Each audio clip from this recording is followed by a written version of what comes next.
안녕하세요. 하나님의 말씀을 배달합니다. 요교교회 김민호 목사입니다. 오늘의 공동체 성경 읽기 본문은 신명기 19장에서 20장까지의 말씀인데요. 그 중에서 20장 5에서 9절까지 봉독하고 오늘의 말씀을 함께 묵상하도록 하겠습니다. 책임자들은 백성에게 말하여 이르기를 새 집을 건축하고 낙성식을 행하지 못한 자가 있느냐? 그는 집으로 돌아갈지니 전사하면 타인이 낙성식을 행할까 하노라. 포도원을 만들고 그 과실을 먹지 못한 자가 있느냐? 그는 집으로 돌아갈지니 전사하면 타인이 그 과실을 먹을까 하노라. 여자와 약혼하고 그와 결혼하지 못한 자가 있느냐?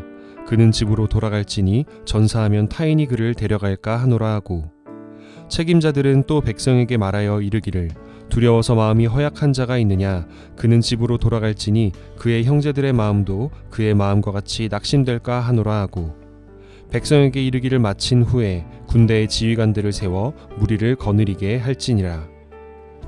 오늘의 본문에서는 하나님께서 말씀하시는 전쟁의 원칙들이 기록되어 있습니다.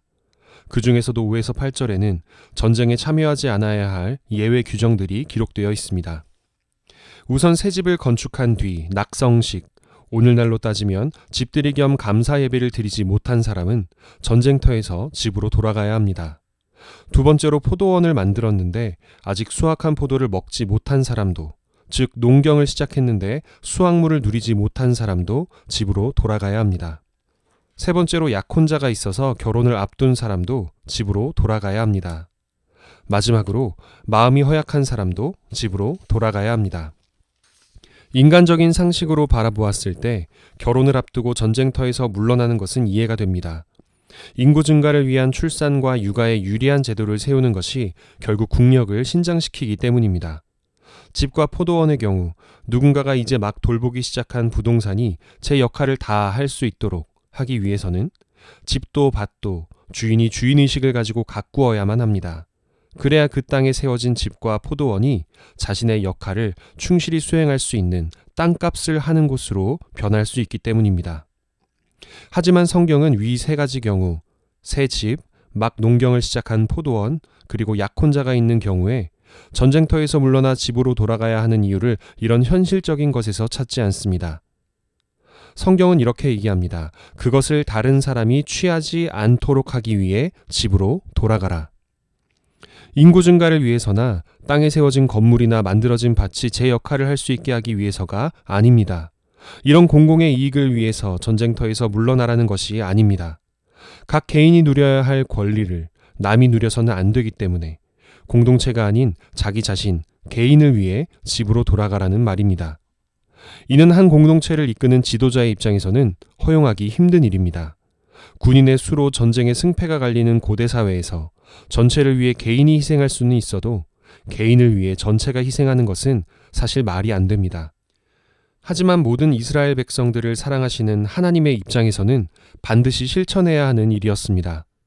결혼을 앞두고 예비신랑이 전사하거나 고생해서 집을 지었는데 그 집에 가장이 들어가 보지도 못하고 사망하거나 땀을 흘려 포도원을 가꾸었음에도 그 결실을 누리지 못하고 죽는다면 이는 누가 봐도 비극입니다. 정말 슬프기 그지없는 일입니다. 하나님 눈에도 그렇기 때문에 이들에게는 전쟁터에서 집으로 돌아갈 것을 명령하신 것입니다. 앞에 세 가지 군 면제 조건은 개인적인 필요에 의한 것이었다면 8절의 네 번째 조건은 군대 조직의 필요에 의한 것입니다. 마음이 허약해서 두려워하는 사람은 군사들의 사기를 떨어뜨릴 수 있으니 집으로 돌아가라고 합니다. 앞서 말씀드렸듯이 한 사람이라도 더 전쟁터로 끌어모아야 할 상황에 두려운 마음이 들면 집으로 돌아가라고 하는데, 솔직히 날카로운 냉병기, 창칼을 들고 대치하고 있는 전쟁터에서 누가 두렵지 않겠습니까? 아마 대부분은 돌아가고 싶을 것입니다. 따라서 두려우면 집으로 돌아가라는 명령 역시 군 지휘관에게는 상상도 할 수 없는 일입니다. 그러나 하나님의 입장에서는 반드시 필요한 명령이었습니다. 전쟁에서 이기고 지는 것이 사람의 수나 발달된 무기에 있다고 여기는 것은 사람의 상식입니다. 약한 자를 들어 강한 자를 능히 이기게 하시는 하나님의 입장에서는 군대의 수가 중요한 것이 아닙니다.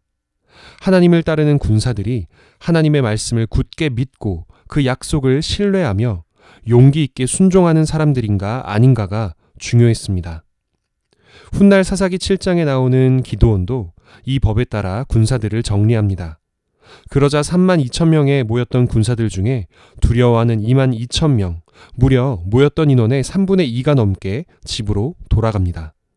더 나아가 남은 1만 명 중에서도 딱 300명만 남겼습니다. 그 덕분에 사람들은 기드온의 승리가 기드온의 전략이나 용기 또는 군사들의 강함이 아닌 하나님의 능력으로 이루어진 것을 인정하고 영광을 돌렸습니다. 우리 교회 공동체는 이와 같이 하나님을 믿는 믿음으로 배려하고 믿음으로 감당하는 사람들로 채워져야 합니다. 최종적인 승리는 하나님의 손에 달려있고 이미 하나님께서 승리를 허락하셨음을 믿는다면 사람을 의지하는 마음을 내려놓고 배려할 수 있게 됩니다.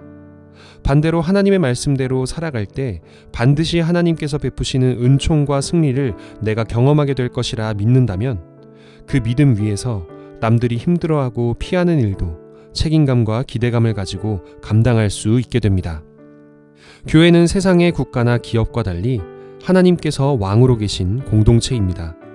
그렇기에 세상의 상식이 아닌 하나님의 말씀, 하나님 나라의 상식대로 살아갈 때 교회가 교회다운 모습을 유지할 수 있습니다. 또한 하나님께도 영광을 돌릴 수 있습니다. 이제 저와 여러분 모두가 믿음 안에서 타인에게는 긍휼과 배려를 베풀고 믿음 안에서 나 자신은 기드온의 300용사처럼 더욱 굳건히 하나님의 말씀대로 순종하며 제 할 일을 감당하는 진정한 믿음의 백성들이 되기를 주님의 이름으로 축복합니다. 오늘의 말씀을 적용하겠습니다. 교회 안에서 여러 활동들을 할 때 인도하시며 쓰시는 분은 하나님이심을 믿는 믿음 안에서 타인을 조금 더 배려하려 노력해 봅시다.